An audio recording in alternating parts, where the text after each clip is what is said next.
As a contractor, I don't pay for materials I don't use. So why would I pay for stuff I don't need in my mobile plan? That's why my Biz plan from Verizon Business is so perfect. Now I can choose exactly what I want, and I only pay for what I need. Right now, with my Biz plan, get our best price, as low as $25 a line. Visit Verizon.com/business to get started today. New lines only. Price per month with 5+ lines. Includes auto pay and paper-free billing and promotional discount. Taxes, fees, economic adjustment charge. Applicable add-ons, prices, and terms apply. Guarantee applies to base monthly rate and stated discounts only. Add-on prices additional. Offers in January 5th, 2026.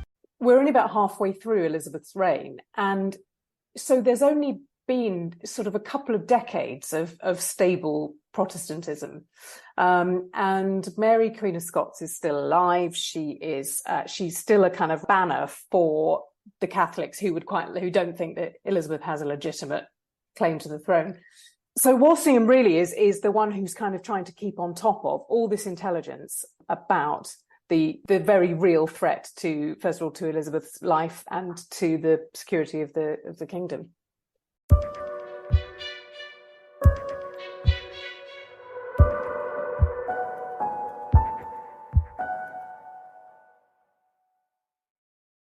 Welcome to the Spymasters podcast. Our guest this time is the best-selling novelist SJ Parris. Her new novel, Alchemy, the seventh about 16th century polymath Giordano Bruno, is a Sunday Times bestseller and is just out in paperback. It's a brilliant story set in the unfamiliar setting of 17th century Prague. There are spies, magic and murders. We'll be looking today at the real-life Bruno. Was he a spy? What was his connection to the legendary Elizabethan spymaster Francis Walsingham? It's a cracking episode, and we've got plenty more spy stories coming up, including a look at Caesar's spies with top novelist Peter Tonkin. So follow us wherever you get your podcasts. And now I'll hand over to me, talking to SJ Parris. So Steph, thank you so much for joining me. I'm really excited to have you here today. I've been reading the exploits of your main character, Giordano Bruno. Is that how you say it? Giordano? Yeah, Giordano Bruno. Yeah. Giordano Bruno I've followed him for all 7 installments, and I'm really looking forward to talking about him today. So thank you for joining us. Oh, thank you for having me. So your current book, as I said, is the 7th in the series, Alchemy, and it's set in Prague. I want to kind of talk about that book, obviously, but I want to start by talking about Bruno as a real character. Where is he born? What's his background? Who is he? Where does he come from?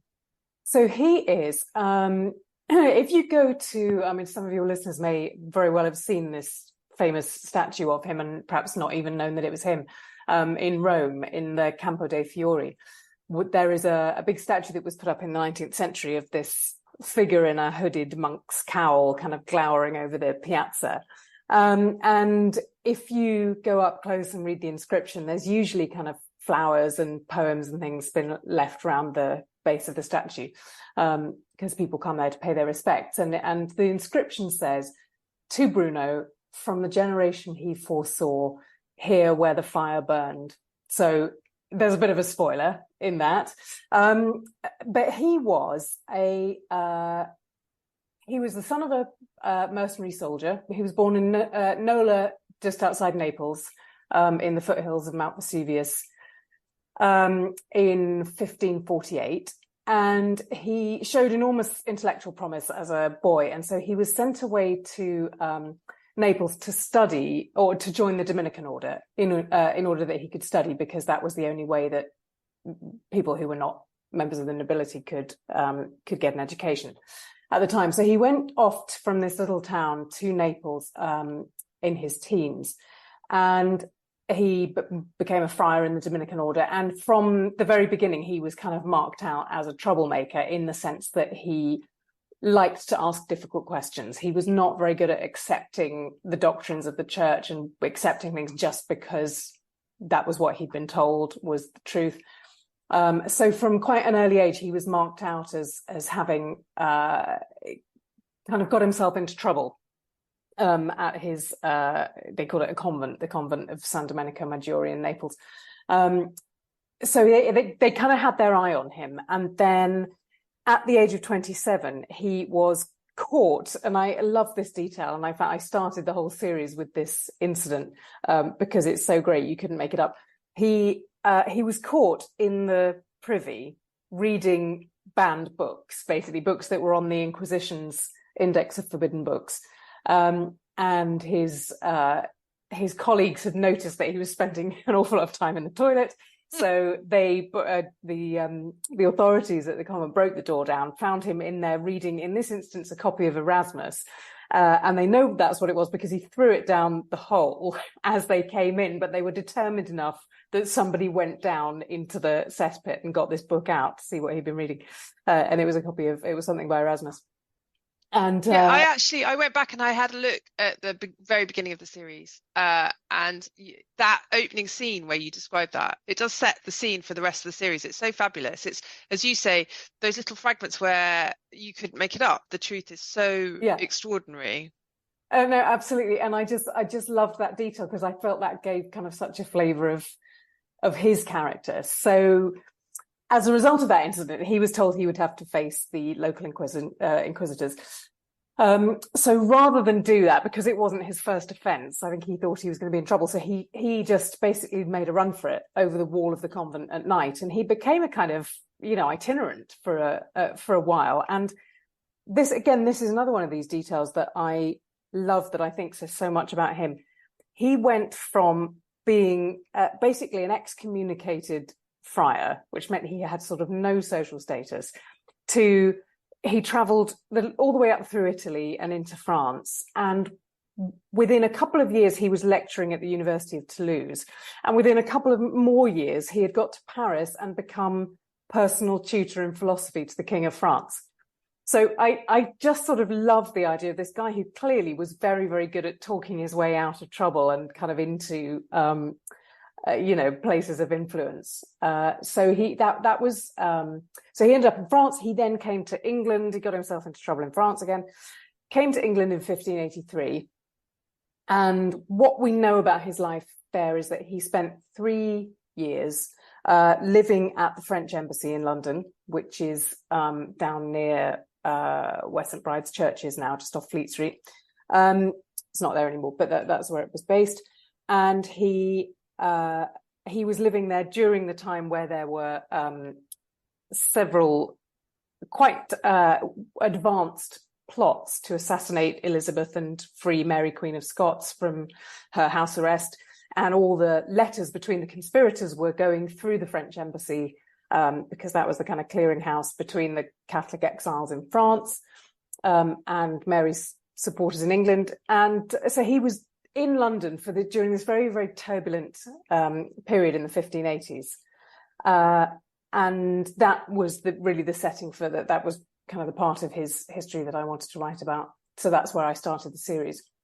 Right. So obviously we have a picture of an incredibly talented and incredibly clever man.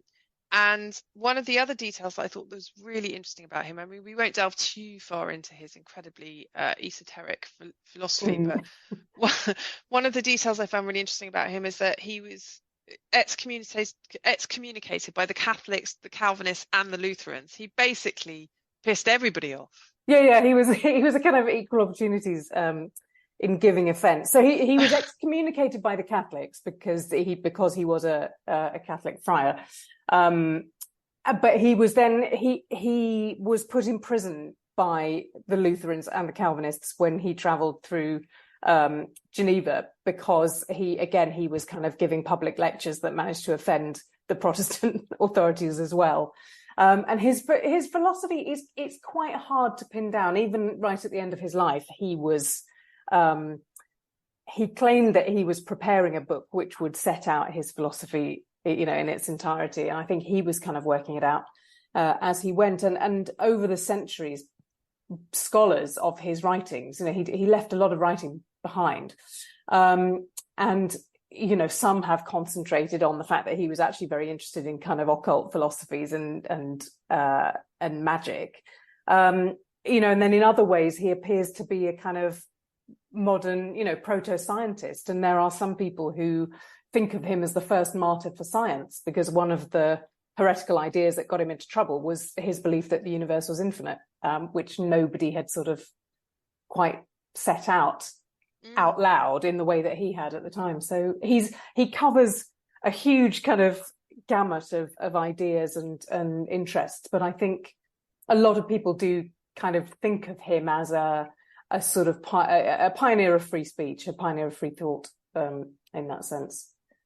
And as I understand it, he was building, wasn't he, on the kind of relatively new Copernicus tradition of, which changed the entire fabric of thought, didn't it? It kind of moved the center of the universe from being the Earth to being the sun, and all the implications that led to. Yeah, completely. And in fact, what's quite interesting at the time that Bruno was, he eventually, just to finish his life story, he eventually returned to Italy at the beginning in 1592, I think, and he was where he was arrested, and then he was then in prison for 8 years, and he went through several very public trials by the Inquisition because they were trying to sort of catch him out, and they didn't have quite enough on him. But one of the heresies that one of the things that bothered them about his writings was this philosophy that the universe was infinite, which was a kind of extension of what Copernicus had argued, the kind of heliocentric universe. But at that time, at the end of the 1590s, the Catholic Church didn't, because it was such a new theory, the Catholic Church didn't actually have an official position on the Copernican theory. And it was only when Galileo, sort of several decades later, Galileo started writing about Copernicus. And that was the point when it became officially a heretical position, and the church told Galileo he had to recant. So, again, at Bruno's time, there was all of these ideas were so new that even the church wasn't really entirely sure. They just knew that it wasn't it wasn't doctrinal, and it wasn't what they wanted. It wasn't a message they wanted to be spread widely. That's really interesting, isn't it? The fact that he's such a polymath, and there are so many ideas that he's kind of delving into and that he's across. And actually, one of the impressions that I got kind of reading around the subject was that's one of the reasons why he's quite hard to pin down, because he's interested in everything, and perhaps a bit scattergun then. And I sort of love that about him. And he was at the time as well. He wrote sort of comic plays. He wrote poetry. He wrote sort of serious mathematical treatises. He wrote these works of philosophy that, his kind of best known works of philosophy were written in vernacular Italian, so sort of for a general readership rather than purely for academics. But he wrote the best known ones. He wrote and published them in England because there was greater kind of freedom of press, freedom of what you could publish outside of the Catholic Europe. So presumably even publishing in vernacular Italian itself is a kind of subversive thing to do, isn't it? Because as you said at the beginning, knowledge is held by the church at this point. That's why he had to become a friar to access the knowledge, right? Yeah, the church, and then in the Protestant countries, it's the universities, and so and the universities thought he was a bit of an upstart as well. He never quite sort of fitted in, and in a lot of his writings that he left behind, the figures of mockery and the figures that he satirizes they're either academics or priests. They are the people, and then there's always this kind of bold young hero putting forward the sort of modern progressive views that he obviously held. So and I sort of love that he covers. So he did contain multitudes, and I think that was one of the things that attracted me to him as a character. Multitudes of worlds, kind of like he believes in himself, right? Exactly. So let's just leave him for 1 second, because we're going to talk about where he comes into the Francis Walsingham story. So Francis Walsingham, can you tell us a little bit about Francis Walsingham and his role in Elizabeth's court and why he's important in this story? So Francis Walsingham was Elizabeth's principal secretary, was his official title, and he was responsible. But by the time we get to the early 1580s, Walsingham was sort of almost single-handedly heading up what really amounts to the first kind of centralized intelligence service in England. and he has recruited a network of informers. It's not always entirely reliable. Lots of them are kind of double-crossing him, and lots of them are just sort of in it for the money. But he has recruited a network of informers that he's got people in Scotland, he's got a lot of people in France, because that's where a lot of the Catholic exiles are plotting their plots. He's got people in, as far out as the Adriatic, and so he's got a lot of people reporting back to him, and he is gathering intelligence on these plots that are generally originating kind of in France among English disaffected Catholic exiles, with the backing of, quite often financial backing from Philip of Spain, from the hardline Catholics in France, the Catholic League, some of them with the backing of Rome. And there are a number of seminaries. This is what really starts to worry Walsingham at this point in the 1580s. There are a number of seminaries. There's one in Rome. There's a couple of sort of big ones in France that are training Englishmen. English Catholics leave the country, under false pretenses. They go and they train as priests, and then they come back in disguise, with the aim. I mean, a lot of them came, just to provide kind of mass to Catholic families who were still keeping up their religion in secret. But there was this great fear that these young missionary priests were coming to convert people en masse, and that gradually there would be a sort of a Catholic uprising against Elizabeth, because it's hard for us to imagine, I think, now, but at that point, we're only about halfway through Elizabeth's reign. And so there's only been sort of a couple of decades of stable Protestantism. And Mary, Queen of Scots, is still alive. She's still a kind of rallying, a banner for the Catholics who don't think that Elizabeth has a legitimate claim to the throne. So Walsingham really is the one who's kind of trying to keep on top of all this intelligence about the very real threat to, first of all, to Elizabeth's life and to the security of the kingdom. It's such an interesting period, isn't it? Because we tend to look on it with sort of such sort of the tint of hindsight, that you kind of know the end of the story. Elizabeth will be fine. Protestantism takes hold, but it's so up in the air, isn't it? And so they're so beleaguered, the English Protestants at this point. They feel themselves to be sort of culturally and spiritually under siege, as well as potentially physically under siege. Yeah, completely. And and this is sort of just after the 1580s. This is just after Elizabeth's sort of dalliance with the Duke of Anjou, which never goes anywhere. So there might have been an alliance with France. There now isn't going to be. So England is very isolated at this point, and Spain is extremely powerful, and the French king, who was previously Bruno's patron, is quite weak, and there's a big sort of Catholic faction trying to oust him. So it feels very precarious. And on the continent, they referred to Elizabeth's reign as the Protestant experiment. Nobody really thought it would last. So Walsingham had sort of particular reason to take this. So, what they thought of as the kind of secret war. It was the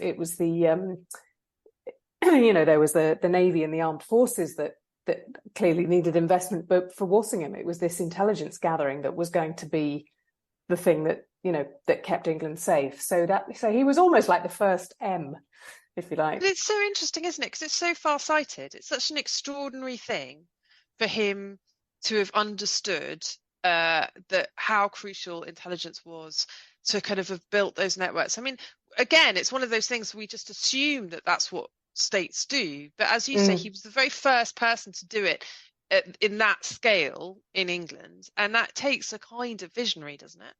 Yeah, I mean, I think he was, from everything I've read about him, I think he was really an extraordinary man. And there's this one detail, because when I was writing about him, I wanted to try and understand where he was coming from, because we know that he when a lot of these young Catholic priests were caught, people like Edmund Campion, who later was canonized, and they went through horrific torture. They were put through, sanctioned by Walsingham to get out of them who they were working for, what was being planned, what did they know about these networks in France and Spain, and it was said, and I'm not sure whether there's conclusive evidence for this, but it was said that during some interrogations, Walsingham would turn the handle of the rack himself because he thought that the information that might come out would be so sensitive that he didn't even want the professional torturers hearing it. But I wanted to like him. From everything that I'd read about him, I wanted to understand him. And then I came across this detail that he had been the English ambassador to Paris at the time of the St. Bartholomew's Day massacre in 1572. And he was barricaded inside his house, inside the English embassy, with his family, including his 4-year-old daughter, when the Catholic soldiers were dragging Protestants out of every house and slaughtering them in the streets. And soldiers came to the English embassy and they were battering on the door. And his family was only saved because the royal family, I think it was the Queen, had sent, or possibly the King of France, had sent troops to protect them, to protect the English embassy. And you sort of think, well, what must that do to somebody to have witnessed that, to have been that close to being massacred? He must have been absolutely convinced that if there was ever a Catholic invasion of England, that is what would happen in, the streets of every town in England. So for me, that was kind of his motivation. That's how I wanted to sort of understand. He knew what the stakes were from having lived through that experience. So, yeah, I mean, I do think he was a really extraordinary character, and he sort of worked himself to death in the end.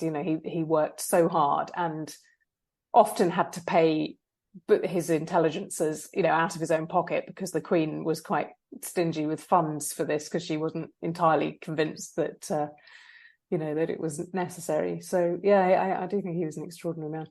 If we knew more about our sleep, what would we do differently? Would we go to bed at a consistent time, or take steps to reduce interruptions to our sleep? With the all-new Sleep Score, Apple Watch measures your bedtime consistency, interruptions, and sleep duration. Then, every morning it combines these factors into an easy-to-understand score from 1 to 100.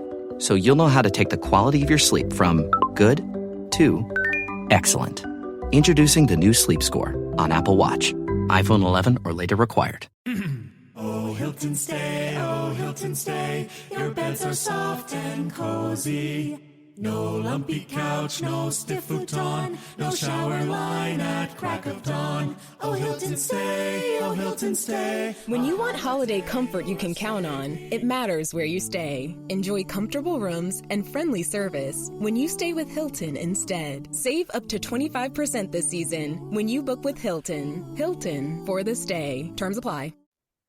So can we talk about what we know about Walsingham and Bruno working together, or Bruno working for Walsingham more exactly? Well, the truth is we don't really know very much at all. So where this came from, there was a book called Giordano Bruno and the Embassy Affair by Professor John Bossy, the late professor of history, who was at York University. And this book was published, I think it was sort of mid-90s, I think it was about 95, something like that. And John Bossy's theory was that, so he sort of took what we did know, which were two kind of separate things. So what we do know is that there was a conspiracy against Elizabeth that was called, in 1583, called the Throckmorton Plot. No, hang on, that was 1584. I think it was 1584. And then another one a couple of years later called the Babington Plot. But the Throckmorton Plot is what Bossy's theory centred around. A group of young men, led by a guy called Francis Throckmorton, Catholic Englishman, who believed that they could kind of spring Mary Stuart from prison and coordinate that with an assassination of Elizabeth and an invasion by forces funded by France and Spain, and all of this would come together and England would be taken back, for the glory of the Catholic Church. And this plot, the Throckmorton plot, was foiled by the interception of letters that were passing through the French embassy in London. So that's how they found out. That's how Walsingham, somebody got these letters to Walsingham, got copies of them. So we do know that that's a fact. We also know it's a fact that Bruno was living in the French embassy at the time. And what John Bossy did in this book was to sort of put those two things together and make the argument that Bruno was the mole and that Bruno was the spy in the embassy and that he would have had access to these letters and to the various people involved. It's a theory that kind of wasn't, I don't think it was kind of very widely taken up by other academics, and it was relatively flawed. And then when they brought out a new edition of the book a few years later, he did a new preface to it that said, where he said, I would actually row back on some of what I'd argued in the first place because I don't think the evidence is strong enough. But for a novelist, it was just it was like a big fat golden egg that just dropped into my lap, because I'd always wanted to write about Bruno. I mean, ever since I first read about him, and I couldn't think how to do it because I thought any novel that tries to tell his life story would be about 8,000 pages long. It would be a sort of huge multi-volume. How would I go about it? And then when I came across this theory, I just thought, oh, that's how you do it. He's a spy. And brilliant. I think it's plausible. I think it's plausible enough, knowing what we know of Bruno's loyalties, knowing how much he valued the freedom that he had to write and publish in England. I feel like it is persuasive that he would have been interested in helping to preserve that. Okay, that's interesting, because I was going to ask you about motivation, because assuming he did do it, I mean, his religious loyalties are kind of a bit mixed. Like, he's not an Englishman, he's got no patriotic tie, was the spy, and he did pass the stuff on to Walsingham to foil that plot. Why? What was in it for him? I mean, all spies need a motivation. Yeah, I think if it was him, then the motive that I would attribute, and this is all kind of speculative now at this point, but I think that we do know from his writings that he wanted to stay in England. He had hoped to find a patron here, that he had hoped to find, well, first of all, I think he hoped to find a university position. That's why he went to Oxford in the first place. And he managed to upset people there, or they didn't like him, they didn't get on with him. And so he didn't get the university position he wanted. But I think he wanted, he certainly wanted to be able to stay in England. It was where he published quite prolifically while he was here, because it was much easier for him to write these sort of heretical books. But also there was a circle, literate circle around the court that were well versed in Italian, and so he had a readership there. So we do know that he would have liked to stay in England, and so I think that could also have been a possible motivation. Maybe he felt that if he got on the right side of Walsingham. But I would think, and certainly in my books, I have made it more of an ideological stance for him, that that he believes that the kind of relative tolerance of Elizabeth's England is worth defending. And presumably for him, he might have been excommunicated by the Calvinists and the Lutherans, but he was most at risk from the Catholics, wasn't he? So a Catholic revival in... Oh yeah, no, he was, I mean, that's why he ended up having to leave France, because the Catholics were out to get him there. And he sort of, any country that had the Inquisition would have come after him. And, he was very conscious of that. But I suppose the other point that makes it plausible is that Walsingham employed other people like him, didn't he? So he had John Dee, for example, was one of his, wasn't he? Yeah, definitely was sending. So there were lots of. Walsingham was, he had people sort of at all levels, and that's what was so clever about what he did. He was paying people who were kind of servants in Catholic houses, but he was also paying people who were moving in the kind of highest circles and among the Catholic aristocracy. So he certainly would have had, John Dee, when he was traveling, was writing to Walsingham. We know that. And sorry, could you just elaborate on John Dee and his similarities? John Dee was again, one of these great Renaissance polymaths. He had been Queen Elizabeth's personal astrologer for a time, and again, she had to sort of balance the interests of her more kind of puritanical Protestant ministers who felt that John Dee was sort of dabbled a bit too far in, matters of the occult, which he certainly did. He was constantly having seances and sort of, he believed that he could speak to angels, and, so he was definitely kind of, dabbled in what we would now call magic. But he also traveled. You realize people traveled relatively little at the time. You had to sort of have a kind of professional reason for traveling. So really you had to be kind of a diplomat or a merchant or a soldier. But most people didn't travel. But John Dee would travel, as a scholar. You could get, letters of permission to go to different libraries and all over Europe. So, when he traveled, he was certainly writing letters back to Walsingham. And we know that later, when he was in Prague, at the court of Prague, which I mentioned, he was writing letters back to Walsingham, which were quite cryptic in nature about sort of what was going on in the court. So so that Walsingham had people at every level. Just thinking about your journey as a novelist, there's something so endlessly fascinating about spy stories specifically, isn't there? So because you're automatically thrown into the world of kind of masking and lying and sort of where your ideologies are and where they aren't. So that was that part of what attracted you to doing it that way, rather than in any other sort of subgenre, I guess. Yeah, I think so, and I think for me that it just really chimed with my idea of who Bruno must have been, or my kind of imaginary picture of him, because he was somebody who spent most of his adult life, well, certainly from the age of 27 onwards, spent most of his life in exile.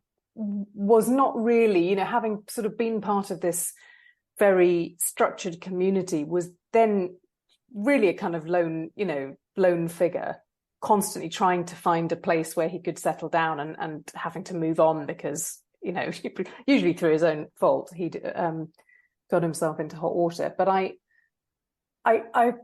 sort of wanted to try and think my way into how, what would motivate somebody like that.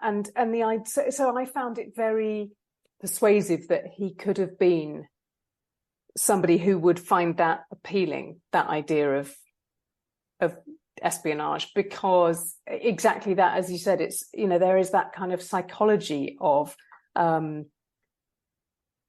to present a false face to people, having to win people's trust, knowing that you're doing it in order to betray them, and having to justify that to yourself by telling yourself that it's for a greater good. And all of that I do find very, very fascinating from a kind of psychological point of view. So I think because I was trying to understand this man's mind in the first place, then I felt it was a really good fit. And also it then allows you to bring in that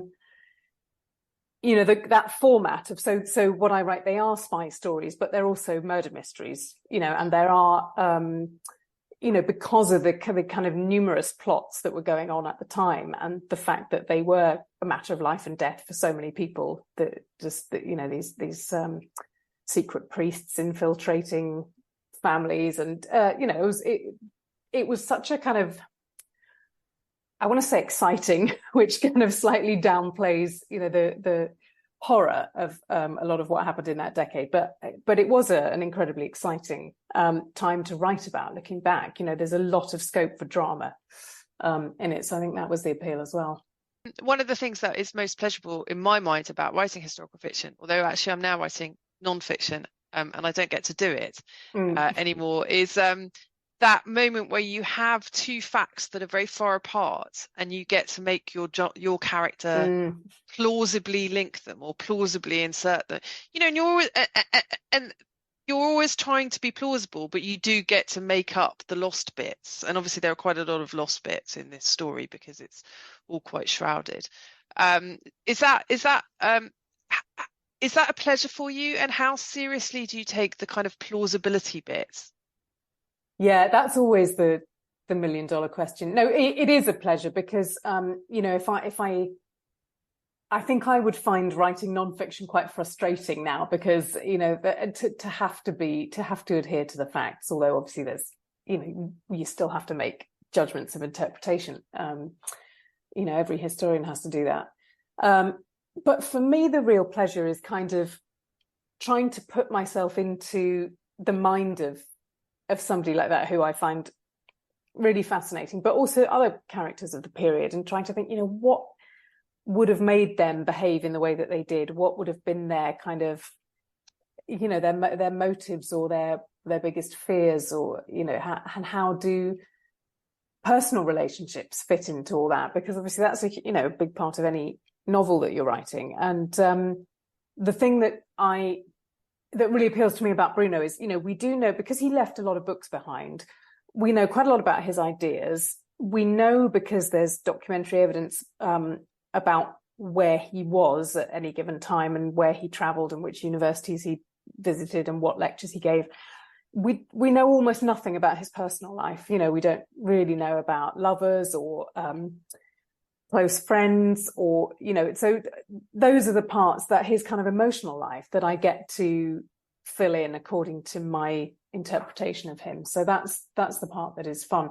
In terms of sort of bending historical facts, I think that I probably have, or I allow myself slightly more freedom than somebody like, say, Hilary Mantel would do. I know she, if anybody's listened to her Reith lectures, she was absolutely scrupulous about not having people, in the same room if she knows from the record that one of them was out of London that day. Or whereas I have, engineered meetings for dramatic effect when I know they couldn't have happened. But those are the sort of things that I certainly wouldn't have somebody who, had died 2 years earlier or something.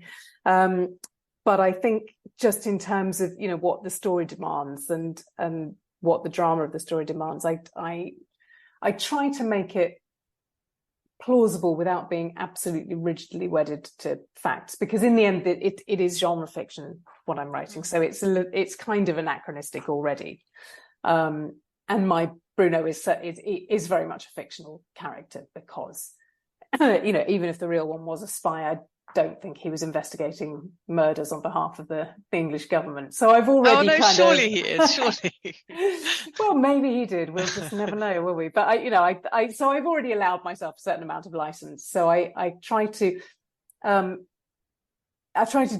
what serves the story, but I do try to be really scrupulous about background detail, because I think that's really important. So, the clothes that people were wearing and the food that they would have eaten, and how much something would have, how much it would have cost to go and have a pint in a tavern, and, all those little details. Because I think that gives readers confidence. If you can get that stuff right, they feel like they can, trust your story. I suppose the important thing as well is the mindset thing you were talking about, and not to be, and to be as faithful as you can to the differences as well as the similarities of what it was like to be human in the 16th century. And because there's a danger, isn't there? Some people project too far one way or another. They try and emphasize too much the similarities, or try to emphasize too much the differences, and I think getting that balance is often quite a sign of somebody who's really on top of their material. Yeah, and I think it's, there is always that sort of having to guard against putting 21st century ideas into the mouth of a 16th century character, because, particularly in things like,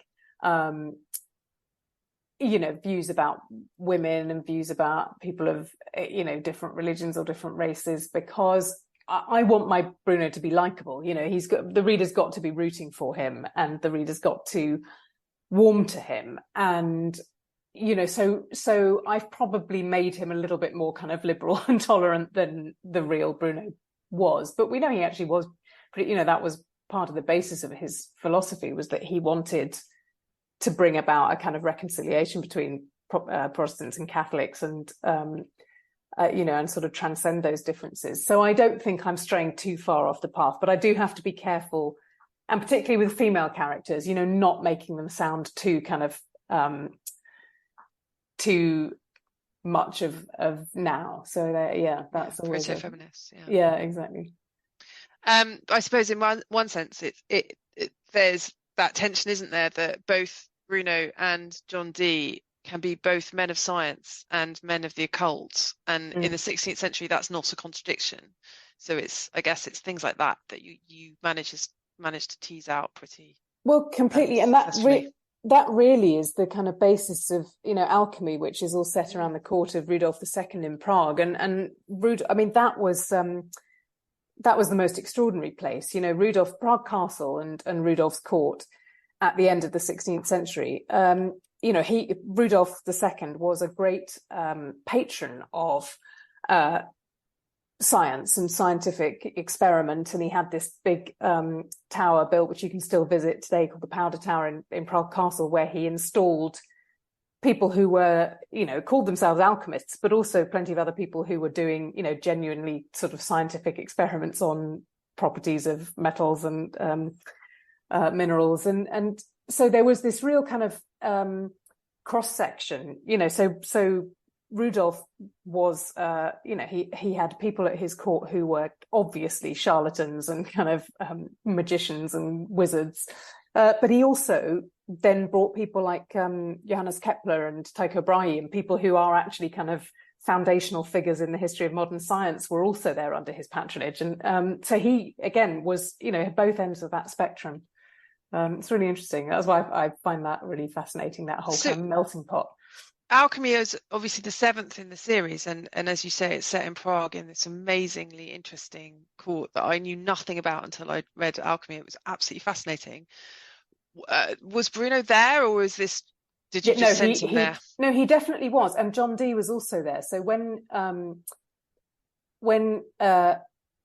Elizabeth's ministers got a bit too disapproving of John Dee, and they basically felt that she shouldn't be quite so reliant on an astrologer, she sort of gave him some money and told him to go off travelling for a bit to get him out of the way. And John Dee ended up going to Prague because Rudolf's court had this reputation for being incredibly tolerant of new ideas and new learning. And he ended up staying there for a while. He wasn't very successful in getting patronage from the emperor, and then Bruno kind of followed him out there in 1588, and I think so. Bruno, I think, was there sort of just under a year, maybe sort of 8 months or so, and again, I think he'd hoped to get a salary or to get to be able to stay there, but that didn't work out for him. But he definitely was there, and he definitely did meet, some of the characters around Rudolf's court. So I have wanted to write this particular installment for a while, ever since I read about Rudolf, again, years ago. And there's a fantastic book by, I think it's Peter Marshall, called The Mercurial Emperor, which is the kind of history of Rudolf's reign and his obsession with alchemy and astrology and magic. And it's really fascinating. So I really enjoyed writing this one. And have we got more installments from Bruno to come? Yes. So there's at least 2 more. And I am also starting, what I'm working on at the moment is a spin-off series. So the sort of main female character, who's been Bruno's on-off love interest, Sophia, I'm making her she's going to be the protagonist of a new series set sort of 10 years later, so right at the end of the 1590s, around kind of the Shakespearean theatre, but again, she's also working as a spy, so fantastic. different kind of, and it's right at the, we're coming to the end of Elizabeth's reign at that point, so there's all sorts of questions about the succession, so again, different tensions, but in different players, but it's a lot, that's again a really rich backdrop. And does Walsingham's spy network survive his death from overwork? Is it still who takes it No, over? well, in short, no, it doesn't really. So he dies in 1590, I think, and it's taken over by William Cecil, Lord Burleigh, who was Elizabeth's treasurer. And again, one of her oldest serving ministers. So he and Walsingham were her two kind of most senior advisors. And Burleigh is not keen to spend money on this intelligence network. So it gradually sort of falls by the wayside. And there's this great character called Thomas Philippes, who was an absolutely brilliant cryptographer. And, you can see examples of his in the British Library. There's sort of examples of his code breaking that we've got from the Mary Stuart, trial, and, extraordinary man. And he sort of ends up unemployed and ends up in debtor's prison for a few years. And then what happens is when Lord Burleigh dies, his son, Robert Cecil, then takes over that side of things, and takes over as principal secretary, and he wants to build it back up to what it was under Walsingham, and he brings Thomas Philippes back, and again, and it's Robert Cecil who is in charge of undercover operations when the gunpowder plot is foiled. So it's so he so there is a sort of lull where it all kind of falls apart a bit, and then Robert Cecil kind of gets it back up and running. So it's Which really, I suppose shows, doesn't it, the importance that individual people's enthusiasms and understanding of things can have. If it seems so obvious to us that you should keep a network like that going, but obviously it wasn't to his successors. Yeah, completely. And I mean, I think it's quite interesting because it certainly wasn't the case in England at the time. I've just been reading recently about Venetian espionage, and Venice in the 16th century was the first place to have a sort of properly trained professional intelligence service. So people were trained by the state and given, they were trained in certain skills, into things like cryptography and how to pass themselves off as somebody else. So there was like a proper training program, and then they were given a salary. And whereas in England, it was really kind of ad hoc, they'd sort of try and turn somebody who, had some connections, and then you never quite knew whether you'd fully bought their loyalty or whether they were going to be double crossing you and just take the money and run. And so, it was all a bit kind of messy, but it kind of seemed to work under Walsingham. And then Robert Cecil sort of tries to make it something much more structured. So it's great. I love that whole period is so fascinating. Well, it makes for fantastic fiction. So I shall look forward immensely to those next Bruno novels and to the Sophia novel. That sounds fascinating. Moving it on to the thorny issue of the succession to Elizabeth sounds like a very fertile place to make those leaps we've been talking about. So, Steph, thank you so much for joining me. Oh, it's my pleasure. Thank you. I've really enjoyed talking about that. Thank you very much. Thanks a lot. Thank you so much for listening. There's plenty more coming up on the Spy Masters podcast, including Caesar's Spies. So follow us wherever you get your podcasts and come in from the cold.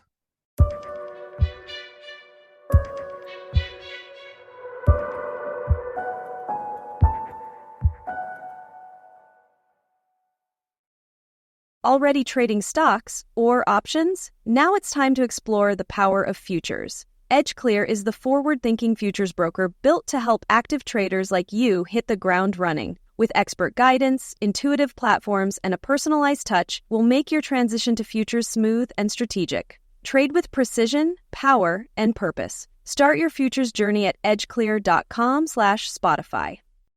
Disclaimer: derivatives trading is not suitable for all investors.